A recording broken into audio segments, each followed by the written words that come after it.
Assalamualaikum warahmatullahi wabarakatuh. Selamat siang. Pada kesempatan kali ini kita akan melanjutkan materi konsep kanker.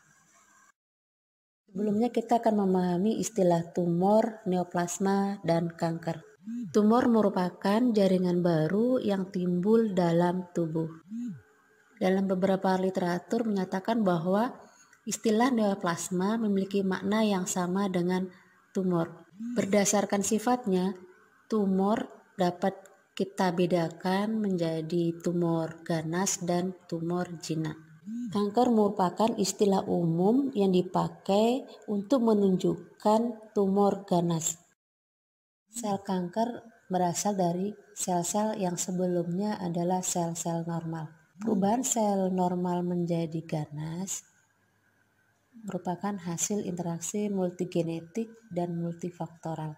Penyakit ini ditandai dengan perubahan dalam mekanisme sel untuk tumbuh dan berproliferasi. Maksudnya proliferasi ini perbanyak diri. Sel kanker tumbuh dengan kecepatan yang tidak terkoordinasi dengan kebutuhan tubuh dan fungsi yang sangat tidak bergantung pada pengawasan keseimbangan sebagian besar sel tubuh lainnya. Perubahan sel normal menjadi sel ganas melalui 3 proses, yaitu inisiasi, promosi, dan progresi. Tahap inisiasi timbul ketika sebuah karsinogen atau zat yang menyebabkan kanker merusak DNA. Karsinogen tersebut mengakibatkan perubahan struktur dan fungsi sel. Tahap promosi terjadi pemajangan berulang agen yang menyebabkan kerusakan sel lebih jauh. Kerusakan genetik ini yang menyebabkan keganasan. Pada tahap progresi, sel sudah menjadi sangat ganas dan bersifat menginvasi ke bagian tubuh lainnya. Penyebab kanker dapat dibedakan atas faktor endogen dan faktor eksogen. Kanker dapat disebabkan oleh 2 faktor, yaitu faktor endogen dan faktor eksogen. Faktor endogen adalah faktor yang terdapat di dalam tubuh masing-masing seseorang. Salah satunya adalah imunitas tubuh. Secara teori, dalam tubuh manusia setiap hari terdapat banyak sel yang mungkin bermutasi dan menghasilkan sel kanker, tapi pada umumnya tidak timbul tumor. Pada awal timbulnya sel kanker, sistem imun tubuh dapat mengidentifikasi sel kanker sehingga pada fase dini dapat membasmi sel abnormal itu dan mempengaruhi timbul dan berkembangnya sel tumor. Namun, ketika fungsi imun tubuh rendah atau terhambat, insiden tumor dapat meningkat. Faktor eksogen terjadinya kanker adalah faktor yang terdapat di luar individu, meliputi lingkungan alamiah dan kondisi kehidupan. Dapat berupa faktor kimia, fisika, dan biologi. Proses terjadinya kanker diduga akibat interaksi antara faktor lingkungan atau faktor eksogen dan faktor endogen. Sebagai contoh, rendahnya sistem imun ditambah paparan karsinogen kimia dan faktor karsinogen fisika berpengaruh terhadap perubahan norma molekul DNA sehingga dapat mengarah timbulnya tumor. Tumor dapat dibagi menjadi tumor jinak dan tumor ganas.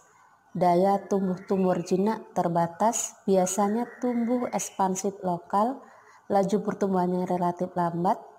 Tumor jinak dapat mendesak jaringan organ sekitarnya, namun biasanya tidak berinfiltrasi merusak jaringan sekitarnya, juga tidak bermetastasis, sehingga bahayanya relatif lebih kecil. Sedangkan tumor ganas seringkali tumbuh dengan pesat, bersifat invasif, dan bermetastasis.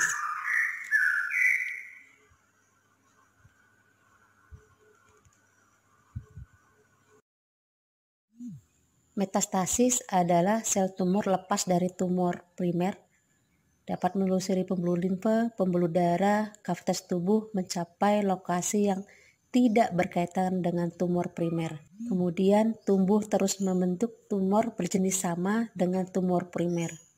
Metastasis ini adalah ciri khas tumor ganas.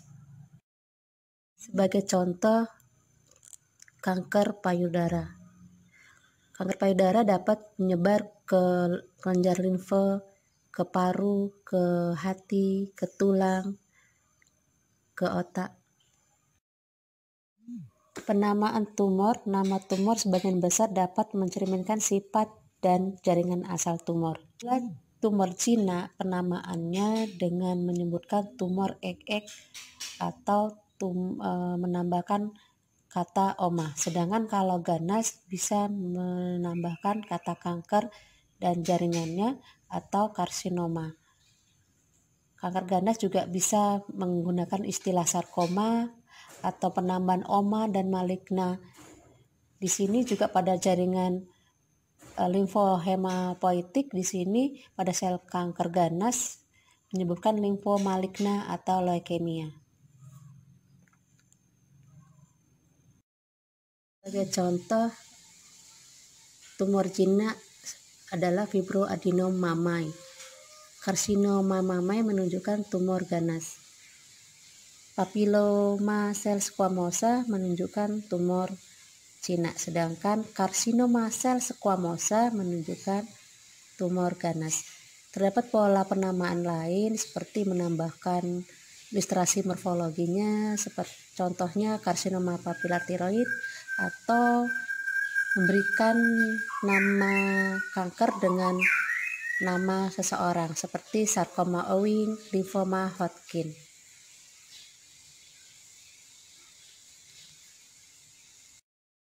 Sekian pemaparan terkait dengan konsep kanker. Saya akhiri. Assalamualaikum warahmatullahi wabarakatuh.